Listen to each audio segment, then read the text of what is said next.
Here's a plane that needs no introduction. It is the Carbon Cub Supersport, perhaps the ultimate factory-built bush plane. Here's 10 facts I bet you didn't know about the Carbon Cub Supersport.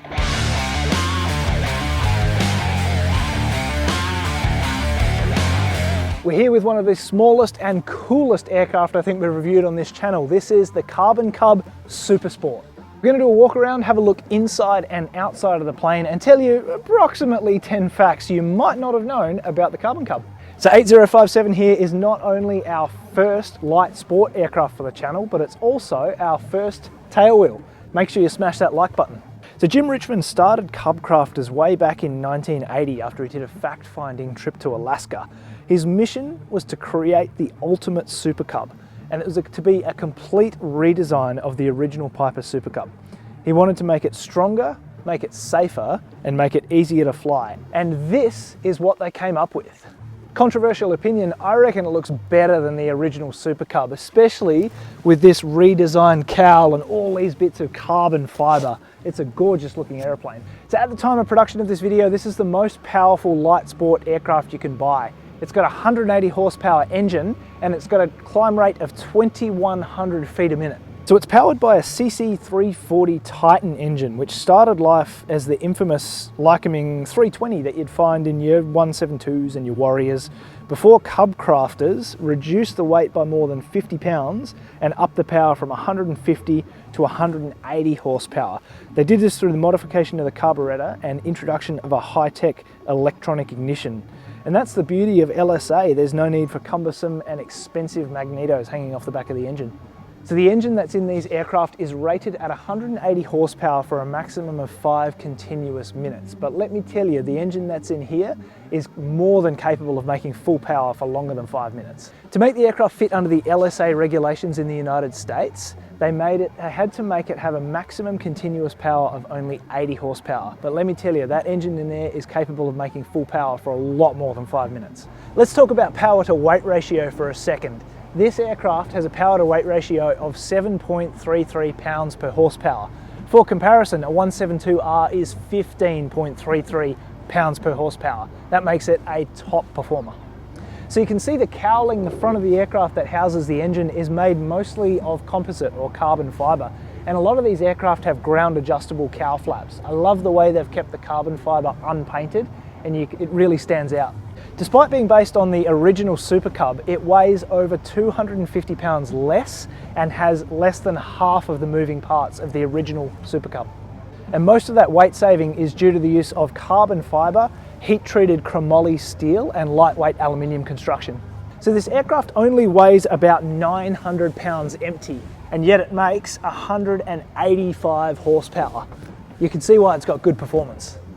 So the aircraft gives you about 424 pounds or 192 kilos of useful load, and the fuel capacity is 12 gallons per side, so that's 90 litres in total, which gives you 4 to 4.5 hours endurance. And it's also available with extended range tanks, which gives you 39 gallons usable or 147 litres. If you've got an extra 14k laying around, you can buy an optional ballistic parachute for this aircraft. And don't forget that the parachute has to be repacked every 6 years and the rocket has to be refreshed every 12 years, but it does give you a margin of added safety.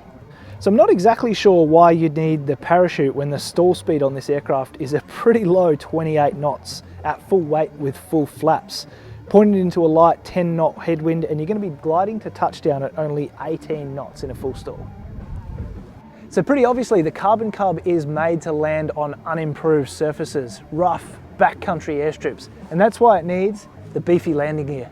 And of course, opting for conventional or tailwheel landing gear helps keep that prop further off the ground. So the main gear legs are made from welded steel tubing with bungee cords to provide shock absorption. And these main wheels standard on this aircraft are 6x6, but you can see these big Alaskan bush wheels have been fitted. In fact, I've seen them with massive wheels and they look pretty cool, although you do suffer a drag penalty in the cruise.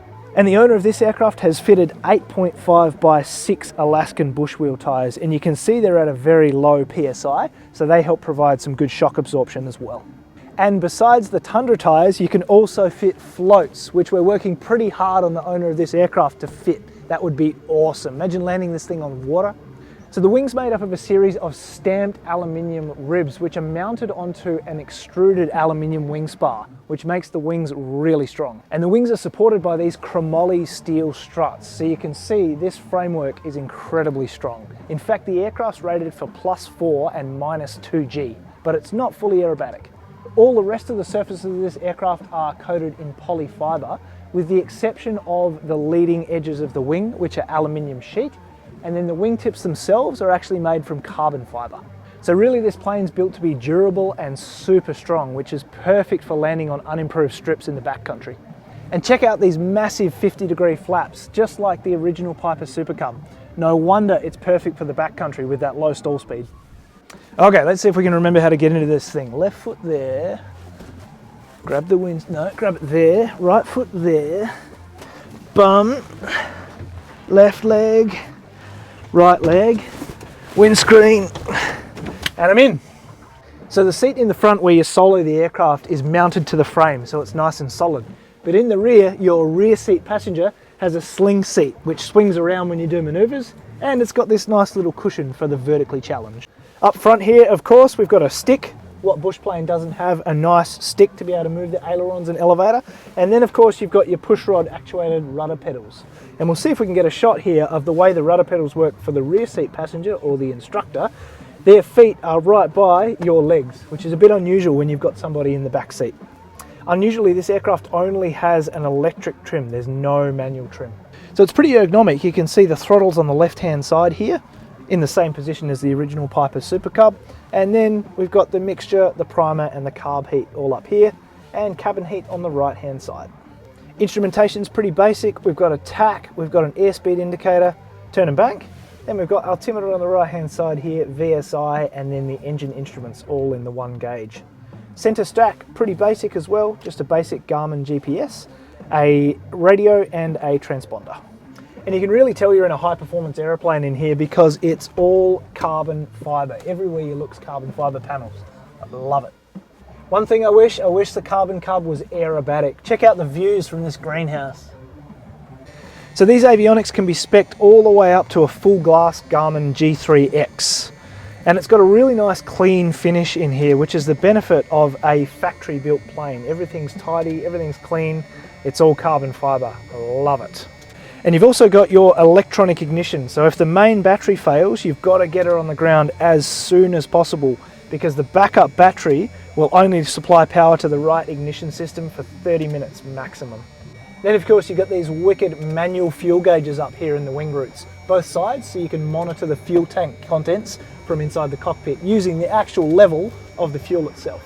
One slightly odd and a little bit unergonomic thing in these aircraft is your circuit breakers and your intercom controls are up over your left shoulder here. So when you plug your headset in, it's up over your left shoulder. But I guess it does keep it up out of the way. And then the flaps are actuated by this super cool lever, just like the original Piper Super Cub. So there's 1 stage, 2 stage, and 3 stages or 50 degrees of flap. One more cool feature of these little Cubs is that you can fly with the window open. You can't land, but you can cruise along with the window open. So on a summer day, cruising down the beach here in Aldinga, it's pretty sweet. So if you're looking for an unbeatable, tough, strong, usable plane to use in the backcountry and land on just about anything, this has got to be the one. Just remember they start at US $237,000, which when you think about it, it's not bad for a brand new plane, considering what it can do as well.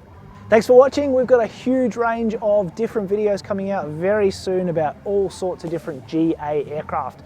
Make sure you subscribe, hit that notification icon and smash that like button. It really helps. Thanks for watching.